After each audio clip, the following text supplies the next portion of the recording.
Maksud daerah itu satu rumah, satu RT, satu RW, satu kota. Tergantung. Sekarang yang di lockdown DKI berarti satu DKI.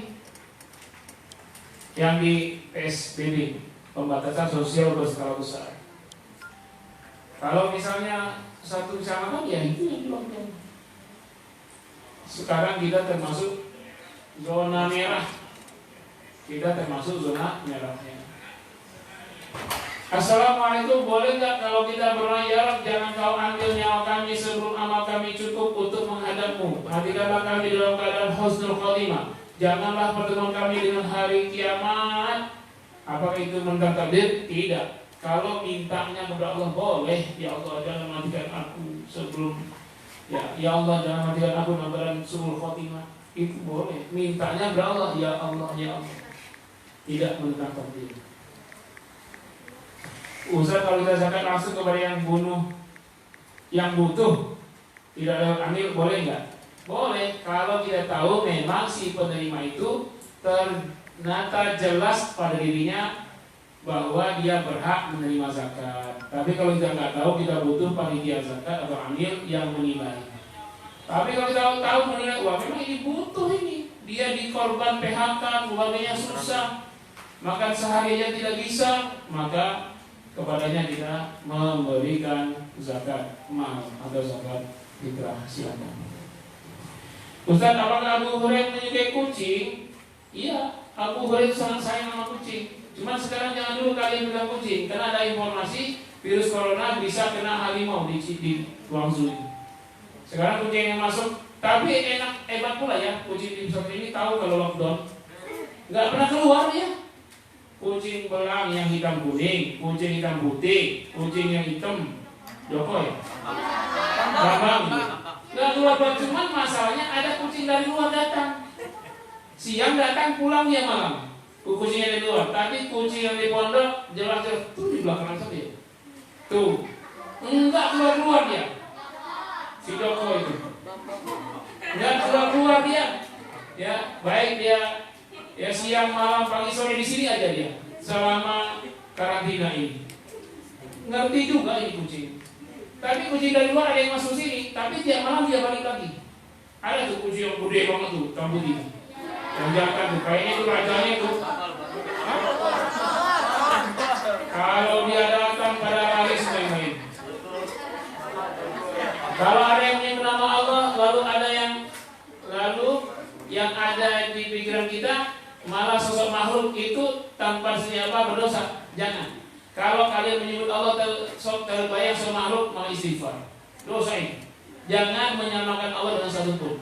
Laisa kamitslihi syai'un. Maka kembalikan kepada asma wa sifatu. Ketika kita Allah Maha Besar, kita bayangkan langsung istighfar. Allah lebih dari itu semua. Allah rajanya dari semua raja, raksasa dari semua raksasa. Ya, ini pertanyaan dari Ustazah Fatimah. Bagus. Ini datangnya dari NTT. Dari Ustazah Fatimah, bagus. Tak dikasih. Pertanyaan dipertanyakan aja satu. Boleh nggak kita mengambil Al-Quran yang jatuh saat kita sholat kalau Al-Qurannya banyak? Bolehkah kita taruh dulu di tempat tinggi? Jatuh berdebu? Ya kalau memang banyak ya sholat aja dulu. Bukan kita jatuhin kan? Lagi sholat Al-Quran jatuh. Dan jangan aja sholat dulu. Selesai sholat baru ditaruh lagi ke tempatnya. Mungkin ada gempa. Ya kita tahu jatuhnya kenapa kan? Kalau ada gempa kan kami lari kan? Tapi kalau misalnya jatuh tanpa gempa, lari juga aja. Lari juga, kok jatuh nggak ada gempa. Apalagi yang penakut-penakut. Ustaz, bagaimana jika kita menemukan uang di jalan 100.000 tapi nggak ada yang ngaku, lalu kita ambil dan dibelikan barang? Jangan, simpan setahun dulu. Umumkan siapa pemiliknya. Setelah setahun tidak ada pemiliknya, baru boleh dipakai. Tapi dengan niat kalau nanti datang pemiliknya, balikin. Kalau sudah diumumkan setahun, ya diumumkan di media televisi, bayar iklannya 2 miliar. Assalamualaikum. Ustaz, dahulukan amanah seorang guru atau ibadah menghadap Allah bentrokan. Kalau terkait dengan ibadahnya berjamaah, sholat berjamaah misalnya lagi belajar, maka ada dua pilihan. Saat lagi belajar masuk waktu sholat, satu pilihan berhenti belajarnya, sholat berjamaah, lalu lanjutkan belajar. Yang kedua, jawab dulu azan, kemudian setelah azan lanjutkan pelajaran, setelah itu sholat berjamaah. Kalau di Bait Qur'an ini memang mengikuti jadwal. Kalau azan berbismillah. Wa qala Rasul ya Rabbi inna qawmi takhadhu hadzal Qur'ana mahjura. Tolong jelaskan ayat ini. Rasulullah SAW memberi syafaat kubro. Al-Qur'an memberi syafaat sugro, syafaat kecil hanya untuk ayah ibunya dan keluarganya. Kalau Rasulullah memberi syafaat pada seluruh manusia. Nah, sayangnya di yaumil akhir seluruh manusia butuh syafaat Nabi dan syafaat Al-Qur'an, tapi tidak semuanya mendapat syafaat. Malah semestinya Nabi Muhammad yang menjadi wasilah dapatnya syafaat kubro malah mengadukan kaumnya kepada Allah. Ya Allah, kaumku menjadi Al-Quran ditinggalkan. Bukan memberi syafaat, malah mengeluhkan kaumnya. Ini tanda orang yang tidak dapat syafaat. Apa maksudnya? Dia meninggalkan Al-Quran di dunia ini, maka tidak akan dapat syafaat Rasul. Itu surat 25 ayat 30. Selamat menerima Al-Furqan. Assalamualaikum warahmatullahi wabarakatuh. Bagaimana Kang Ustaz dengan puasa-puasa yang suka dilakukan pesilat? Kalau puasa yang pesilat untuk apa? Semua orang baik pesilat, dokter, karyawan untuk puasa biasa saja. Kalau itu Senin Kamis, puasa daun. Tapi kalau puasa pesilat untuk ilmu kebal, bisa matain besi, nah itu puasa syirik. Ustaz dulu juga tahu. Jadi puasanya ya 4 hari 4 malam, karena 40 hari dapat ilmu kebal. Atau sambil puasa dikubur 3 hari 3 malam dikubur. Nanti pas bangkit dapat ilmu kebal bisa menghilang. Memang hilang betul, nyawanya hilang. Ustaz, kalau ada orang yang mencuri uang dan ia memakan hasil curiannya, apakah doanya terima? Tak boleh. Siapa yang makan haram sesuap saja maka tidak terima amal ibadahnya. Doanya 40 hari 4 malam baru sesuap. Apalagi lebih dari sesuap. Ayulah min nabata min haramin, daging apa saja yang tumbuh dari yang haram, fannaru aula bih, maka neraka jahanamlah tempat lebih utama tempatnya. Ustaz, bagaimana jika orang yang meminta sesuatu kepada selain Allah, kepada dukun, apakah dosa diampuni? Kalau dia tobat, kalau ditobat diampuni. Ya, kalau dia syirik besar diampuni oleh Allah SWT. Ada ayat innallaha la yaghfiru an yushraka bihi wa yaghfiru ma duna dzalika liman yasha. Sebenarnya Allah tidak mengampuni dosa syirik dan mengampuni dosa yang lain. Maksudnya orang itu mati enggak bertobat. Kalau syirik bagaimanapun tidak akan diampuni. Tapi kalau selain syirik, orang mati kalau dosanya itu ada wasilahnya yang bisa membuat dosa diampuni, diampuni. Misalnya anak soleh yang mendoakan. Orang yang sudah meninggal itu dosanya lain, bukan syirik. Bisa diampuni Allah lewat doa anak solehnya, lewat amal jariyahnya, lewat ilmu bermanfaat yang telah diajarkan, atau kebaikan yang dia tinggalkan. Apa yang dimaksud tempat yang mustajab atau doa atau waktu yang mustajab? Tempat-tempat yang doa lebih gampang dikabulkan. Kalau di Makkah Madinah misalnya mustajab itu di dekat pintu Multazam. Ya, Multazam, Hajar Aswad, Hijr Ismail, kemudian makam Ibrahim, kemudian tempat Safa dan Marwah, kemudian di Raudah di Madinah. Itu semua tempat-tempat doa sangat mudah dikabulkan. Waktu misalnya waktu hujan turun deras, itu waktu saat doa sangat dikabulkan Allah. Waktu lagi terzalimi, hak kita dirugikan, dicuri, maka itu. Waktu lagi kena musibah, nah lagi kena wabah, lalu berdoa, itu sangat mustajab. Makanya para daerah-daerah yang kena zona merah ini, termasuk kita ini, berdoalah. Ini saatnya doa dikabulkan Allah ketika ujian tiba. Tapi jangan pernah bersuuzon kepada Allah. Doanya sopan, ya Allah, kami sabar dengan tibanya wabah ini. Nah, jangan, ya Allah, Engkau turunkan wabah ini pada kami. Jangan sebut Allah. Udah berulang-ulang saya sebutkan itu. Ustaz, tolong jelaskan dalil man maitin bita'un fahuwa syahid. Man mata bita'un fahuwa syahid. Siapa yang mati karena ta'un syahid. Udah berulang-ulang juga saya jelaskan. Dengan syarat 5 itu ya. Menurut Ibnu Hajar Al-Haytami di kitabnya Al-Fatawa Al-Fiqhiyah Al-Kubra jilid 4 halaman 14. Sudah saya jelaskan itu. Yang tadi lagi yang saya jelaskan. Apakah kalau menjawab doa setelah azan akan mendapat syafaat Rasul? Iya. Nabi menyebutkan kalau azan ya lalu jawab kemudian baca apa lagi? Allahumma ba'id Allahumma rabb hadhihi ad-da'wati at-tammah was-salati al-qa'imah ati Muhammadan al-wasilata wal fadilah wa ba'athu maqaman mahmudan alladhi wa'adta halat lahu syafa'ati yaumil qiyamah. Tetapi siapa yang membaca man qara'a Allahumma rabb hadhihi ad-da'wati sampai akhir, maka setelah itu halat lahu syafa'ati yaumil qiyamah, maka dia berhak mendapat syafaatku di hari kiamat. Itu adalah hadis sahih yang Imam Bukhari dan Muslim. Apakah zaman nanti ada habas sauda? Ada. Hadisnya jelas. Kata Nabi, habbatus sauda syifa'an min kulli da' illa sam. Itu hadisnya. Saya pernah dengar cerita dari saudara saya bahwa kiainya di Jawa Timur pernah ketemu Nabi Khidir. Oh, ini sudah pernah ini. Diulang lagi. Gimana cara dakwain orang tua yang masih menggunakan asuransi? Pernah juga ini. Kayaknya kita sudah tanyakan ya. Sudah. Ada dari Facebook? Belum.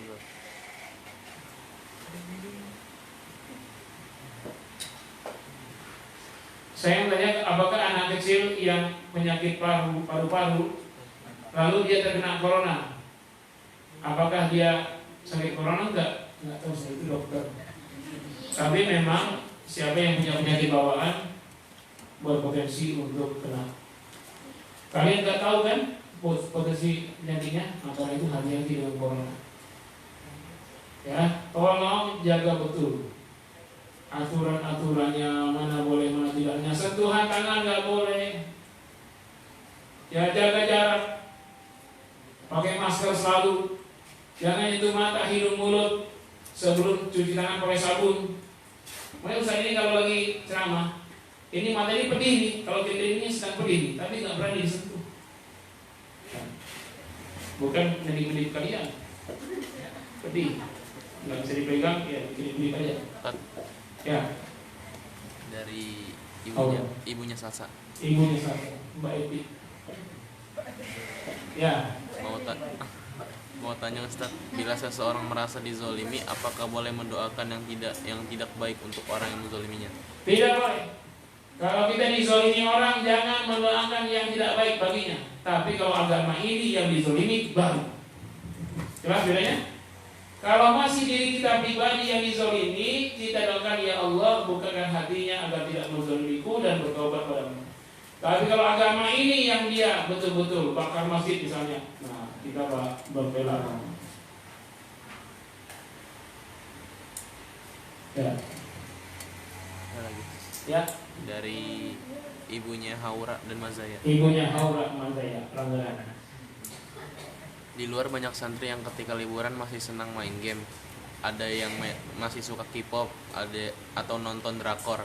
Apa hal-hal di atas tidak mempengaruhi hafalan-hafalannya atau keilmuannya yang ia dapat selama menyantri? Iya, santri yang libur main apa? Game. Main game kan? Pulau bagus. Main game dan nonton apa? Suka K-pop. K-pop, astagfirullah. K-pop itu Korea itu. Itu Korea itu artisnya non muslim, sehari-harinya makan minum haram, minum alkohol, makan babi. Masa jadi seorang santri kok K-pop? Nah, kalau seperti itu hilang hafalannya ya. Al-Quran saya bilang kencang, guru. Al-Quran tidak mau disaingi dengan lagu Korea. Kalau kalian lagi hobi Al-Quran, hobi lagu Korea, kalah Al-Quran keluar. Kalian jadi tidak hafal Quran, hilang semua hafalannya. Ya, jangan dibawakan Al-Quran lain. Ini pertanyaan dari Ustazah Fatimah. Ya, gambar seorang yang sedang bertafakuh. Bagus. Datangnya dari Fatimah NTB. Bagus. Pak Tino Sidin. Selamat sore. juga yang Selasa sore. Apakah hukumnya memaafkan seseorang dan melupakan kesalahan yang ia perbuat di masa lampau? Bagus itu. Maafkan orang sebelum dia maaf. Bagus itu. Apakah orang itu ia termasuk orang ikhlas? Maafkan sebelum dia maaf. Tapi beritahu ya, kalau ada tekanan hutang, utangmu sudah saya anggap lunas. Kalau enggak tuh dibebani terus.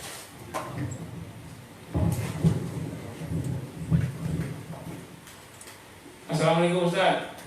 Jadi kita punya hutang sama orang, tapi orang itu riba. Kita ini tidak tahu kalau dia riba apa boleh.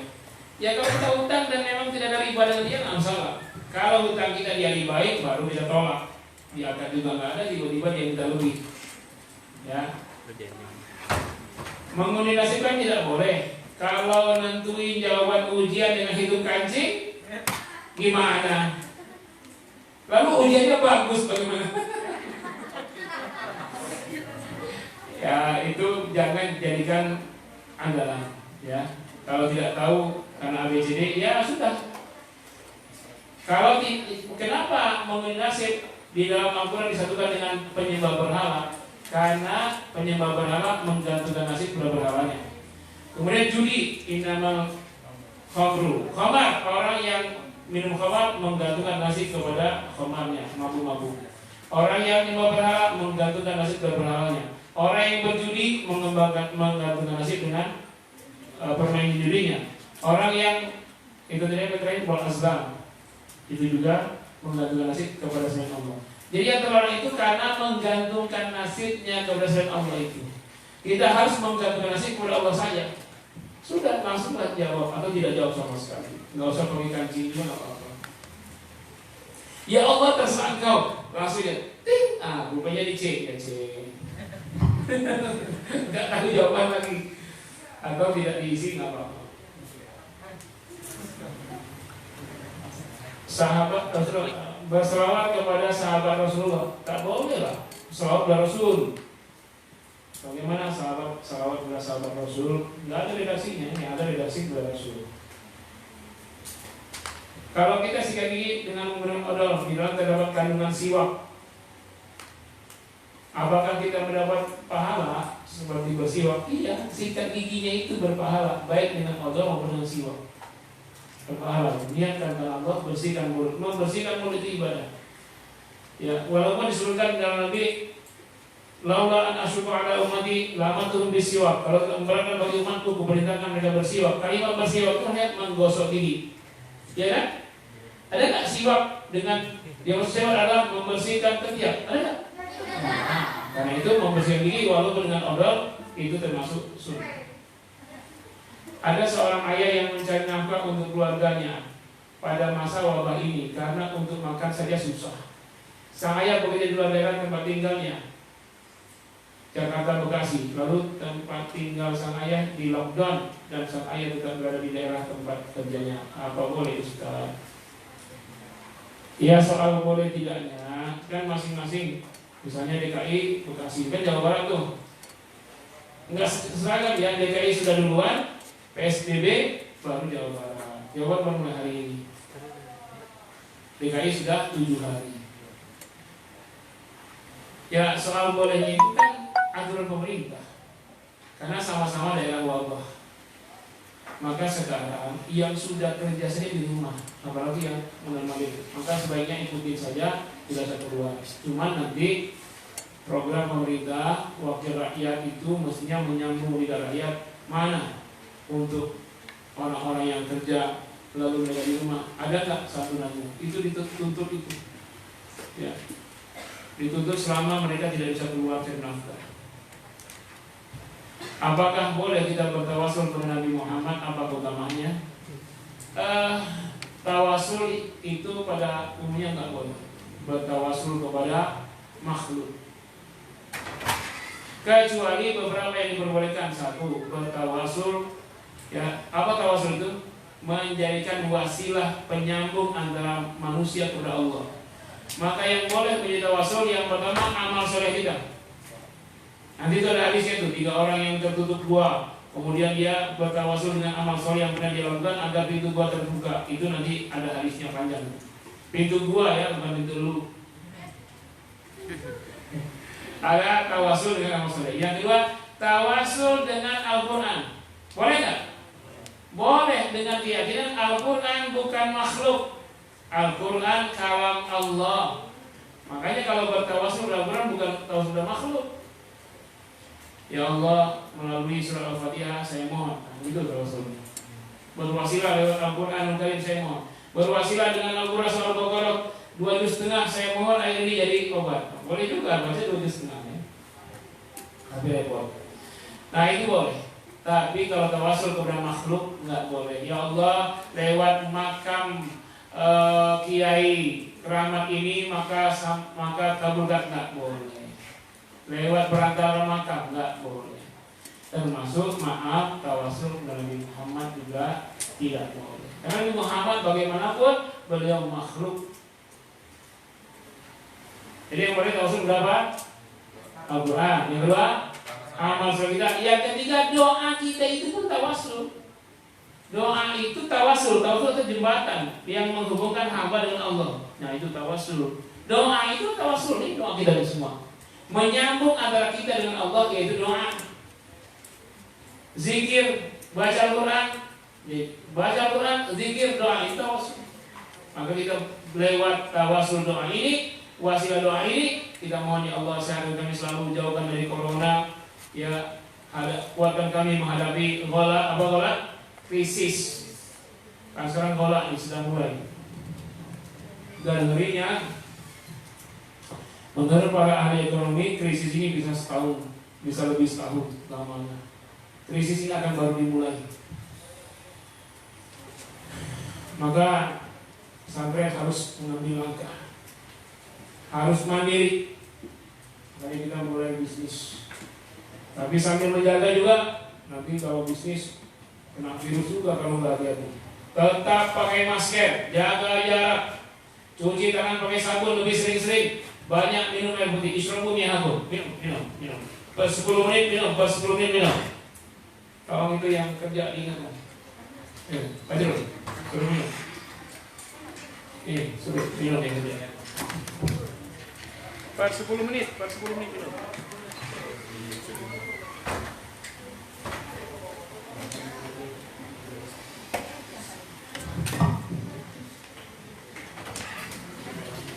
Kalau ada orang yang sering maksiat tapi menghafalnya cepat, itu namanya istidraj. Ada yang suka maksiat tapi cepat hafalnya, itu istidraj. Dia dikasih kelebihan supaya lebih tinggi agar jatuhnya lebih jauh. Dia terkenal, wah dia hafal Quran ya, tapi dia maksiat diam-diam. Ada ini kasus ya, saya tidak sebut nama, di BSD seorang Pak RT. Iya, terkenal, sangat taat dan alim.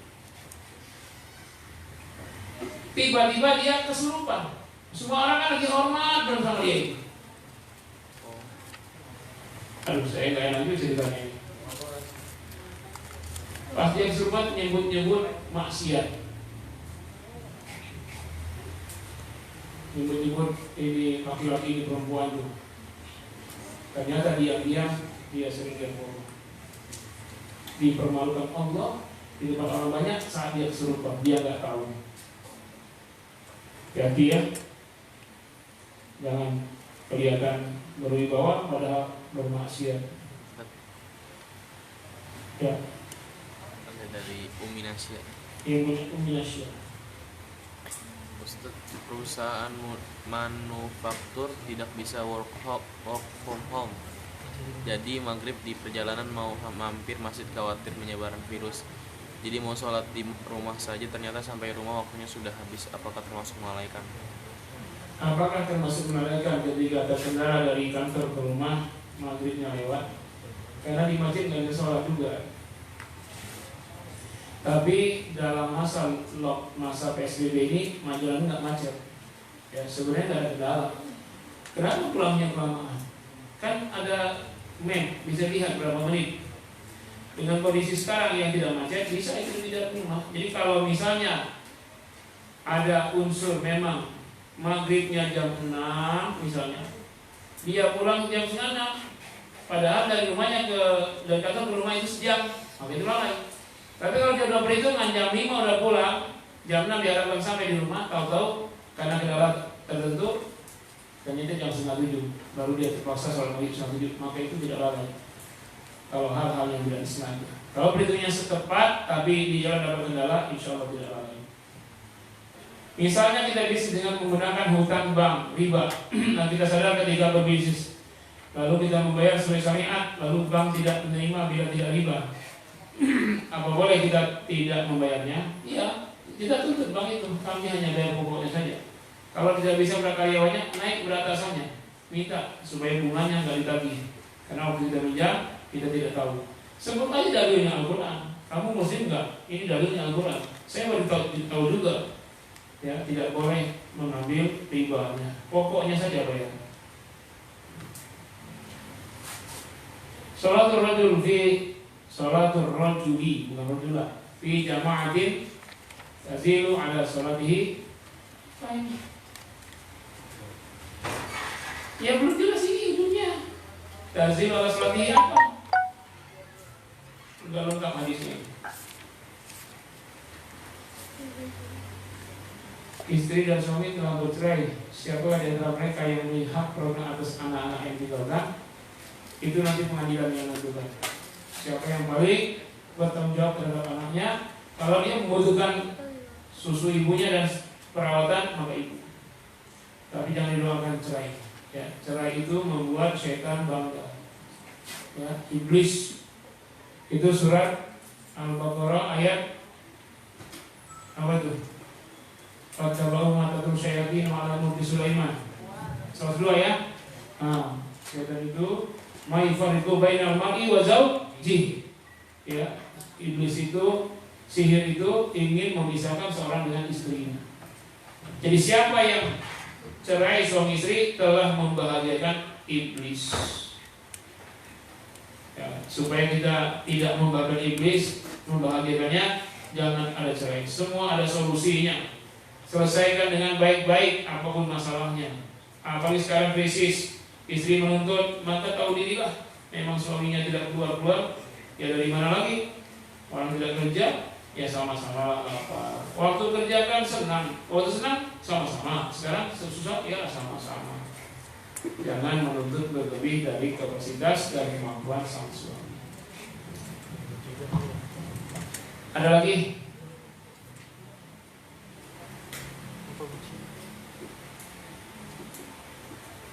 Mau tanya, saya punya toko, kadang ada yang belanja, bayarnya kelebihan, mau saya kembalikan, tapi tidak tahu orangnya sudah pergi dan alamatnya juga tidak tahu. Jadi saya sedekahkan dengan niat sedekah orang itu. Apa ini diperbolehkan? Syukran. Kita mau balikin duitnya, belanjanya 5.000, belanjanya 4.500, kasih 5.000. Pas kita lagi duduk mau ngambil gopean, dia belum ada. Mana ya orangnya? Cari-cari, dan orang itu nggak dikenal, nggak tahu rumahnya. Maka yang 500 itu sedekahkan, ya sedekahkan dengan niat untuk dia pahalanya. Yang kedua, seandainya orang itu ketemu dan balik lagi, tetap kembalikan 500-nya itu, walaupun kita sudah sedekahkan. Jadi yang kita sedekah itu adalah sedekah kita. Ustaz, saat kita bersedekah lalu mendapat cobaan banyak sekali, bagaimana Ustaz menanggapinya? Kalau orang bersedekah lalu banyak cobaan yang baik, tetap hadapi, sedekahnya ikhlas, tetap ikhlas. Semua masalah dihadapi, karena boleh jadi semua masalah yang datang setelah kita sedekah itu adalah cara Allah untuk membersihkan dosa-dosa kita masa lalu. Mungkin kebanyakan dosa masa lalu, sedekah kita itu belum mampu menghapuskan semua dosa masa lalu, maka ditambah dengan berbagai cobaan lainnya supaya bersih kita dari semua dosa-dosa masa lalu. Jadi jangan dianggap, kok saya sedekah makin banyak masalah. Iya, sebenarnya tidak bersedekah pun ada banyak masalah di parah lagi, apalagi di akhirat. Maka masalah itu akan menghapus dosa-dosa kita kalau kita selesaikan dengan syar'i. Dalam yang sholat yang mana harus diucapkan? Ya, kurbatan ilallah atau kurbatan indallah. Alhamdulillah kita punya qadha sholat, bolehkah kita melaksanakan sholat sunnah? Ini khilafiyah ya. Untuk niat itu amal hati. Kalau hatinya sudah kuat kepada sholat, sudah, nggak usah diucap juga nggak apa-apa. Tapi kalau ingin supaya hati lebih kokoh, dia sebutlah ya, sholat apa? Zuhri arba'ah rakaat. Kalau sholat jenazah jangan arba'ah rakaatin ya, arba'ah takbir. Nah itu kita ucapkan untuk menguatkan hati, boleh. Tapi nggak wajib. Yang wajib itu yang di hati, hadapkan hati karena Allah. Ya, kalau sudah kuat di hati nggak apa-apa, nggak disebutkan yang bisa. Dari abinya Haura dan Mazaya. Ya, dari abinya Haura. Assalamualaikum Ustaz. Ustaz. Apa yang dimaksud dengan gosok? Contohnya yang sering terjadi seperti apa? Gosok itu menghilangkan orang-orangnya. Makai. Hah? Makai tanpa izin. Memakai tanpa izin kan? Ya itu sama saja maling tanpa kita izin itu, karena itu termasuk dosa per manusia. Taubatnya berat. Kalau tanpa izin, cuma di pesantren saya sudah tentukan, pokoknya kalian saling menjaga barang. Seseorang tidak boleh memakai barang yang lain, kan sudah tentukan ya. Piring masing-masing, gelas tidak boleh dua, memalukan dua-dua. Sendok sendiri-sendiri, sabun sendiri, handuk sendiri. Nah, ini terakhir nih, terakhirnya apa? Kalau sekiranya ada benda milik kalian terpakai oleh teman kalian di pondok, ikhlaskan. Tahu-tahu ada yang pakai odolnya, nah itu gosok itu. Tapi yang punya barang tolong ikhlaskan supaya kalian nanti keluar pondok bersih sama kalian. Jangan sampai nanti cari-carian. Mendingan masih hidup, pas di akhirat gimana? Tertunda proses surganya. Nah karena itu siapapun yang ingin memakai benda orang dilarang di pondok ini, walaupun diizinkan oleh temannya. Pinjam masker kamu yang baru kamu pakai dong. Atau diam-diam dia pakai. Ini bahaya ya. Tidak boleh. Saling pinjam dengan ridho aja nggak boleh. Untuk barang-barang selimut, bantal, sikat, sabun, odol nggak boleh semuanya. Pensil pun sekarang nggak boleh. Pensil, pulpen, ya untuk masa sekarang ini. Nantilah kalau masa-masa wabah selesai, baru kembali normal, saling memberilah, saling meminjamkan. Tapi sekarang jangan pinjam anduk dong, pinjam peci dong, ya. Pinjam sikat gigi dong, gigi, bekas gigong orang gigi. Jangan ya. Ya, masih ada? Enggak ada. Habis. Inilah 3 hadis yang kita sampaikan pada pertemuan kali ini. Mohon maaf kalau saya agak selesai pengajian, tapi walaupun sebentar, tapi pertanyaan sebanyak ini. Silakan dipegang, Pak RT, tolong simpan. Nanti kita ada rekaman ini. Nanti pertanyaan yang banyak itu akan kita bukukan, insya Allah. Sudah normal, pertanyaan apa, jawaban apa. Cuma nanti kalau ada yang mengedit jawaban saya, kan ini di YouTube ya. Yang saya sampaikan kadang-kadang insya Allah itu berdasarkan dalil Al-Quran dan Sunnah. Cuma saya tidak keluarkan karena mungkin saya sudah lama hafal dan lupa, tapi saya masih ingat isinya. Nah, siapa yang mau edit, menulis, tambahkan satu ayatnya, tambahkanlah hadisnya. Mudah-mudahan nanti jadi kitab yang besar. Ustadz menjawab, santri bertanya. Jawab dulu baru nanya. Nanti 10 jilid tentang wali, 1 jilid tentang wabah, banyak jilidnya itu nanti. Nah, tentang ikhlas dan semuanya. Baiklah ibu bapak sekalian yang di rumah, mohon maaf yang sebesar-besarnya karena memang agak persiapan. Kami minta izin untuk pengajian sekarang selesainya jam segini karena nanti saat-saat kita akan segera makan malam di sore hari. Jadi makan malamnya tidak malam tapi sore hari ini supaya lebih sehat dan lebih selesai nanti pengajaran malam lebih cepat sehingga istilahnya lebih banyak di tengah-tengah masa pandemi ini. Mohon doakan kami terus supaya tetap istiqomah walaupun berat rasanya ya, apalagi yang paling kita takutkan adanya tertular penyakit, itu paling ditakuti, itu yang kita paling mohon kepada Allah SWT jangan sampai kena. Yang kedua, ke depan, yang ke depan, apakah misalnya masih bisa berjalan? Sementara misalnya ini berjalan dengan swadaya, tidak lewat APBN negara, tidak lewat APBD Pemda, tidak lewat donatur yang pasti, ya, tapi yang pasti donaturnya Allah Subhanahu wa Ta'ala. Maka kami tetap berjuang agar pesantren ini terus berjalan, eksis di tengah-tengah krisis. Ya, nah, itulah kami berpikiran panjang.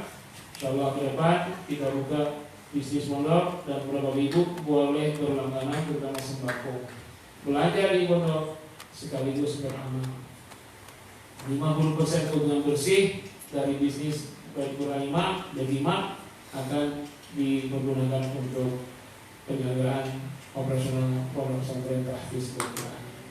Terima kasih banyak dan mohon maaf sebesar-besarnya. Semoga Allah selalu melindungi kita, menjaga kita dari segala mara bahaya, menyelamatkan kita dari ancaman neraka, semuanya masuk surga Firdaus bersama keluarga. Berjumpa dengan Rasul tercinta Nabi Muhammad sallallahu alaihi wasallam. Kita tutup dengan istighfar kali dan doa kafaratul majlis. Astagfirullahaladzim, astagfirullahaladzim, astagfirullahaladzim. Subhanakallahumma bihamdika asyhadu an la ilaha illa anta astaghfiruka wa atubu ilaik. Wassalamualaikum warahmatullahi wabarakatuh.